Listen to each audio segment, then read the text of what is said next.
नमस्ते। आज हामी डेटा एनालाइसिसको बेसिक कुराहरू हेर्छौँ। यो केही डेटाहरू यहाँ छन्। यो आर्बिट्रेरीली राखिएको डेटा हो, यो ट्रु डेटा होइन। सो यहाँनिर हस्पिटलको नाम छ एबिसिडी इएफजिएचआइजेकेएल। जुन नाम छ यो एकसँग अर्को रिलेटेड छैनन्। क्वालिटेटिभ डेटाभित्र पनि नोमिनल डेटा भन्छौँ। कोलम बीमा नम्बर्स अफ बेड राखिएको छ। नम्बर्स अफ बेडको डेटाको स्ट्रक्चर हेर्दाखेरि सबै न्युमेरिकल भेरिएबल छन् र न्युमेरिकल भेरिएबलमा पनि कुनैमा पनि डेसिमल छैन। नम्बर्स अफ बेड 2.5 अथवा चाहिँ 200.5 हुन सक्दैन। क्वान्टिटेटिभ अन्तर्गत पनि यस्तो खाले भेरिएबललाई हामी डिस्क्रिट भेरिएबल भन्छौँ। कोलम नम्बर सीमा how many days hospital last without fuel भनिएको छ। यसमा भेरिएबलको भित्रको स्ट्रक्चर हेर्नुभयो भने डेसिमल पोइन्टमा छ, न्युमेरिकल भेरिएबल छ। यस कारणले यो भेरिएबललाई हामी र क्वान्टिटेटिभ भेरिएबल भित्र पनि डेसिमल पोइन्टमा भएकोले यसलाई हामी कन्टिन्युअस भेरिएबल भन्छौँ। स्ट्रक्चरल असेसमेन्ट र प्रिभेन्टिभ मेन्टेनेन्स भित्रको डेटा हेर्नुभयो भने यसमा यस र नोमा छ। यो क्वालिटेटिभ डेटा हो र क्वालिटेटिभ भित्र पनि नोमिनल डेटा हो। क्याटेगोरी अफ एम्बुलेन्समा हेर्नुभयो भने यसमा 3टा क्याटेगोरी छ, क, ख र ग छ। सबभन्दा राम्रो क्याटेगोरी क, त्यसपछि ख, त्यसपछि ग। डेटा स्ट्रक्चर हेर्नुभयो भने यो क्वान्टिटेटिभ डेटा हो र क्वान्टिटेटिभ डेटा अन्तर्गत यो अर्डिनल भेरिएबल हो। सो डेटा एनालाइसिसको पहिलो स्टेप भनेको हामीले हाम्रो डेटालाई चिन्नुपर्ने हुन्छ। डेटाले कसरी बिहेभ गर्छ भन्ने चिन्नुपर्ने हुन्छ र यो डेटाबाट हाम्रो क्लिनिकल इन्फरेन्सेसहरू के अब्टेन गर्छौँ यो क्ल्यारिटी हुनुपर्ने हुन्छ। किनभने कुनै पनि स्ट्याटिस्टिकल टुलको लागि प्रत्येक कोलममा भएको यो न्युमेरिकल भ्याल्युज र यो क्वालिटेटिभ भ्याल्युजहरू सबै भेरिएबल मात्र हो र स्ट्याटिस्टिकल टुल अप्लाई गरेर हामीले कुनै रिजल्ट निकाल्यौँ भने केही न केही रिजल्ट निकालिदिन्छ। तर त्यो रिजल्ट क्लिनिकल्ली सिग्निफिकेन्ट हो कि होइन भन्ने रिसर्चरले डिटर्माइन गर्नुपर्ने हुन्छ। त्यसपछिको स्टेपमा हामी डेटा डिस्ट्रिब्युसन र केही डिस्क्रिप्टिभ स्ट्याटिस्टिक्सहरू हेरौँ। हामीसँग अभाइलेबल इन्फर्मेसन प्रत्येक अस्पतालमा कति नम्बर अफ बेड छ भन्ने हामीलाई अभाइलेबल इन्फर्मेसन हो। हामीसँग सबै हस्पिटलमा टोटल नम्बर अफ बेड कति छ भन्ने एउटा इन्फर्मेसन इम्पोर्टेन्ट होला। अर्को इन्फर्मेसन हाम्रो हस्पिटलहरूमा मिनिमम नम्बर अफ बेड कति छ र म्याक्सिमम नम्बर अफ बेड कति छ भन्ने इम्पोर्टेन्ट इन्फर्मेसन होला। तेस्रो information average number of bed कति हो भन्ने चाहिँ इन्फर्मेसन इम्पोर्टेन्ट होला। यो कोलममा हामीलाई चाहिने इम्पोर्टेन्ट इन्फर्मेसन भनेको एउटा कोलम बीमा हामीलाई चाहिने इम्पोर्टेन्ट इन्फर्मेसन भनेको total number of bed, minimum number of bed, maximum number of bed र average number of bed. Total निकाल्नलाई हामीले इक्वल्स टु टोटल भनेको सम हो, ब्राकेट ओपन, रो नम्बर 2मा राख्छु, कन्ट्रोल सिफ्ट थिच्छु, त्यसपछि डाउन एरो थिच्छु, यो पुरै कोलम सेलेक्ट भयो, ब्राकेट क्लोज गर्छु। सो यो टोटल नम्बर अफ बेड हो। मिनिमम नम्बर अफ बेड निकाल्नलाई मैले इक्वल्स टु मिन गरेँ, त्यसपछि रो 2मा राखेँ, कन्ट्रोल सिफ्ट गरेँ, डाउन एरो गरेँ, ब्राकेट क्लोज गरेँ। म्याक्सिमम नम्बर अफ बेड निकाल्नलाई फेरि अहिकै प्रोसेस गरेँ, सेकेन्ड रोमा राखेँ, control shift, down arrow, bracket close. Average number of bed निकाल्नलाई इक्वल्स टु एभरेज लेखेँ, ब्राकेट क्लोज गरेँ। सो यो टोटल नम्बर अफ बेड हाम्रो हस्पिटलहरूमा 3460 मिनिमम, म्याक्सिमम र एभरेज नम्बर अफ बेड छ। तर हामीले कुनै पनि स्ट्याटिस्टिकल टेस्टहरू लगाउनलाई यो नम्बर चाहिँ इक्वली डिस्ट्रिब्युटेड छ कि छैन भनेर हामीले हेर्नुपर्ने हुन्छ। मिडियन र मोड क्यालकुलेट गर्ने हो। मिडियन क्यालकुलेट गर्नलाई इक्वल्स टु मिडियन लेखेँ, ब्राकेट ओपन, यसमा कर्सर राखेँ, त्यसपछि कन्ट्रोल सिफ्ट, डाउन एरो गरेँ, ब्राकेट क्लोज गरेँ। सो मिन 196, मोड हामीले हेऱ्यौँ भने मोड क्यालकुलेट गर्न equals to mode, bracket open, त्यसपछि अहिलेकै process, control shift, down arrow, 150। यसरी तिनटैको भ्यालुको रेन्ज एकदमै धेरै भयो भने यसलाई चाहिँ हामी स्क्युड डेटा भन्छौँ, भनेको एकतिर ढल्केको डेटा भन्छौँ। यस्तो खाले डेटामा हामीले इन्फ्रेन्सियल स्ट्याटिस्टिक लाउँदाखेरि नन प्यारामेट्रिक टेस्ट लाउँछौँ। कोलम सीलाई मैले यही कुरा हेर्नु पऱ्यो भने यसलाई मैले ड्र्याग गरेर यता ल्याएँ भने कोलम सीको पनि यही कुरा आउँछन्। सो यसमा पनि हेर्नुभयो भने मिन 11.2 छ, मिडियन र मोड चाहिँ 2 छ। यो भनेको स्क्युड डेटा हो, यसमा चाहिँ हामीले प्यारामेट्रिक टेस्ट लाउन मिल्दैन। डिसिजन मेकिङको लागि यो डेटा युज गर्नु पऱ्यो भने हामीले average number of days a hospital can last without fuel कति त भन्दाखेरि 11 दिन भन्ने आउँछ। अब हामीले कुनै पनि प्लानिङ गर्दाखेरि हाम्रो हस्पिटलहरूमा 11 दिन फ्युल भएन भने चल्छ है। यो कोलम सीमा भएको डेटाको आधारमा हामीले हस्पिटल्सहरूको लागि डिसिजन लिनु पऱ्यो भने हामीलाई आउने इन्फर्मेसन के हुन्छ भन्दा हाम्रो हस्पिटल्सहरूमा फ्युल सप्लाई बन्द गरिदियो भने इन एन एभरेज 11.2 डेज चल्छ। तर यो डेटालाई अझ राम्रोसँग हेर्नुभयो भने हाम्रो मोस्ट अफ द हस्पिटल्सहरू कति दिन चलिरहेछ त भन्नुभयो भने so most of the hospitals त 2 दिन चलिरहेछ। सो यस्तो खाले डेटामा हामीले एभरेज निकाल्यो भने हामीलाई इन्फर्मेसन राम्रो आउँदैन। यस्तो खाले डेटामा किन इन्फर्मेसन राम्रो आएन त भन्दाखेरि डेटा स्क्युड छ, भनेको एकतिर ढल्केको छ। यो डेटा किन एकतिर ढल्क्यो त भन्दाखेरि यहाँ दुईवटा हस्पिटलमा 60 र 30 छ। धेरै हस्पिटल चाहिँ कति दिन चलिरहेछ त? यो भनेको म्याथमेटिकल्ली मोड हो। हाम्रो एभरेजमा हस्पिटल 11 दिन धान्दैन है भन्नुमा डिफ्रेन्सेस छ। यस कारणले हामीले हाम्रो डेटालाई चाहिँ केयरफुल्ली बुझ्न सक्नु पर्यो र एनालाइसिस गर्न सक्नु पर्यो र यो नेचर अफ डेटालाई कुन खाले स्ट्याटिस्टिकल टुल्सहरू अथवा चाहिँ टेस्टहरू अप्लाई गर्ने भन्ने हामीलाई थाहा हुनु पर्यो। अब यसमा हेर्नु भने यो डेटामा यस र नो छ। स्ट्रक्चरल असेसमेन्टमा हामीले यस र नोले डिफाइन गरेका छौँ। अब यसमा हामीलाई के इम्पोर्टेन्ट हुन्छ भन्दाखेरि कतिवटा यस छ कतिवटा नो छ। त्यस्तै अब यसलाई पनि हामीले हेरौँ इक्वल्स टु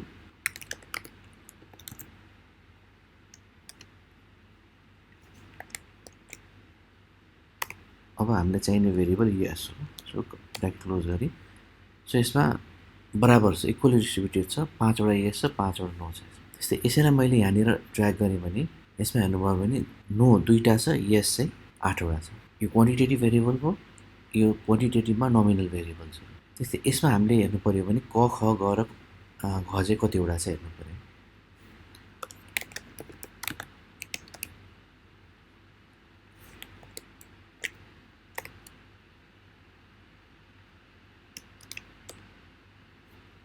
यो क भयो।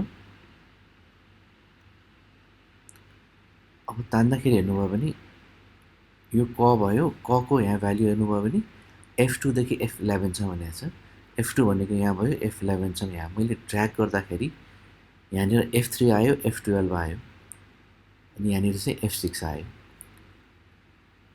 सो यसलाई चाहिँ मैले के गर्न सक्छु त भन्दाखेरि यसलाई मैले यहाँनिर क लेखेँ, ख लेखेँ र ग लेखेँ। अब कतिवटा छ भनेर हेर्नलाई इक्वल्स टु कतिवटा छ भनेर हेर्नलाई इक्वल्स टु काउन्ट इफ गरेँ। त्यसपछि मेरो डेटा सेट यति भयो। मलाई चाहिने क ब्र्याकेट क्लोज गरेँ। सो क को 2टा छ। यसलाई मैले ड्र्याग गरेँ भने 3 4 आयो। यहाँ फर्मुला हेर्नुभयो भने H14 भनेको यो भयो, ख 3टा ग 4वटा। तर यहाँनिर हेर्नुभयो भने हाम्रो सेलेक्सन रेन्ज चाहिँ सबभन्दा पहिला F2 मा छ, त्यसपछि तल आएपछि F3 एक स्टेप तल झऱ्यो। अब यो झर्न नदिनलाई चाहिँ के गर्ने त भन्दाखेरि यो फर्स्टमा हामीले यहाँ राख्यौँ। यसमा म डलर साइन राख्छु, यसमा पनि डलर साइन राख्छु, इन्टर गरेँ। अब मैले यसलाई तल ड्र्याग गरेर ल्याउँदा हामीसँग 2टा एम्बुलेन्स क को छ, 4वटा एम्बुलेन्स हेर्नुभयो भने F2 to F11, 4वटा एम्बुलेन्स ख को छ, 4वटा एम्बुलेन्स ग को छ। सो यसरी चाहिँ हामीले डेटालाई चाहिँ यसरी हामीले डेटाभित्र के छ भन्ने हामीले हेर्नुपर्ने हुन्छ। यस पछिको स्टेपमा मात्रै हामीले स्ट्याटिस्टिकल टेस्ट अथवा चाहिँ एनालाइसिसमा जानुपर्ने हुन्छ। यही तरिकालाई हामीले सजिलोसँग पनि गर्न सक्छौँ। हामीले यो ट्याबमा डेटामा जानुभयो भने यहाँ डेटा एनालाइसिस भन्ने एउटा प्याकेज छ। यो प्याकेज सबैकोमा अन नहुन सक्छ। यो प्याकेज अन गर्ने तरिका म्याकमा फरक छ, विन्डोजमा फरक छ। यो प्याकेज देख्नु भएको छैन भने युट्युबमा ट्युटोरियल भिडियोजहरू छन्, त्यो हेरेर यो प्याकेज चाहिँ यो ठाउँमा एक्टिभ गर्नुपर्ने हुन्छ। सो यो डेटा प्याकेजमा यो स्ट्याटिस्टिकल प्याकेज हो। यसमा हामीले थुप्रो स्ट्याटिस्टिकल टेस्टहरू टुल्सहरू युज गर्न सक्छौँ। अहिलेलाई मैले यसमा मैले डिस्क्रिप्टिभ स्ट्याटिस्टिक क्लिक गरेँ, ओके गरेँ। अब मैले कहाँको निकाल्ने त भन्दा मैले इनपुट रेन्जलाई चाहिँ यो एउटा कोलमको राखेँ, त्यसपछि एन्टर गरेँ।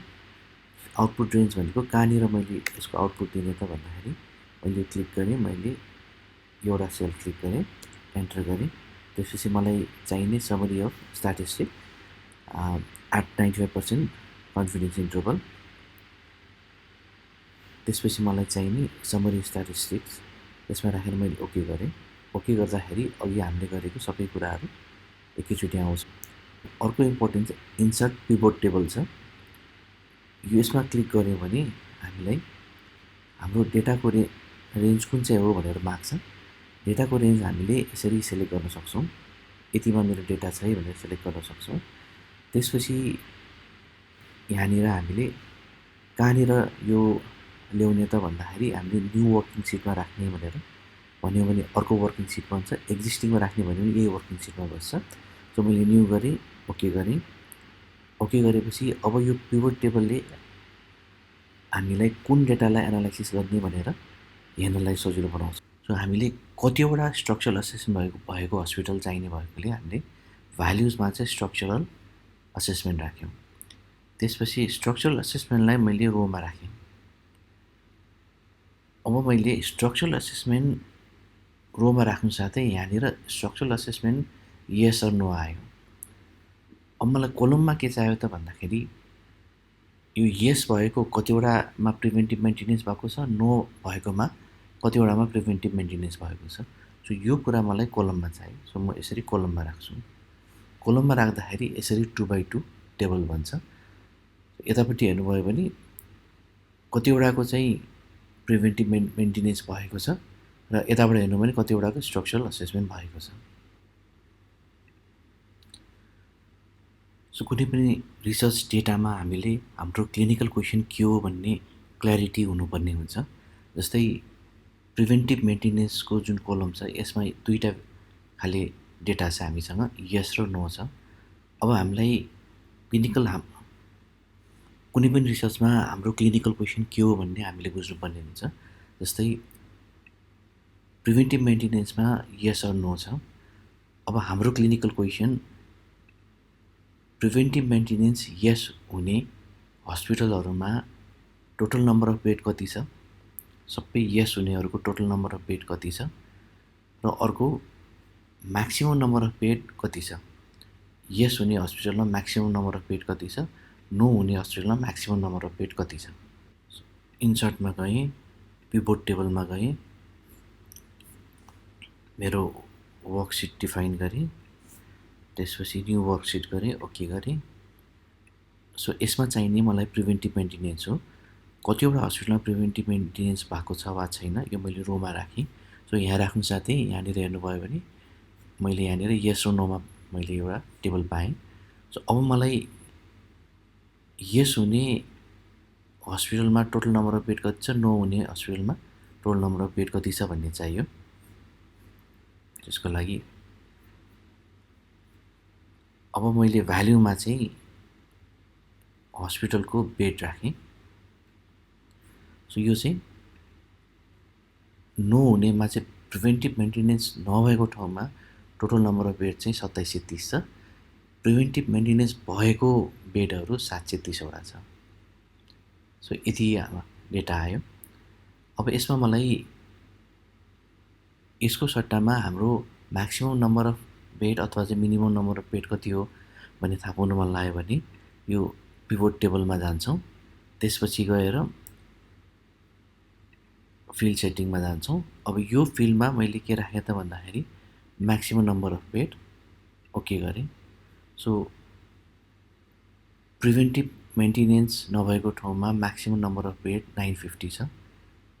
प्रिभेन्टिभ मेन्टेनेन्स भएको ठाउँमा म्याक्सिमम नम्बर अफ बेड 530 छ। यसरी हामी पिभट टेबललाई युज गरेर हाम्रो डेटाभित्रको स्ट्रक्चर्सहरूलाई चाहिँ राम्रोसँग बुझ्न सक्छौँ। हस्, थ्याङ्क यू।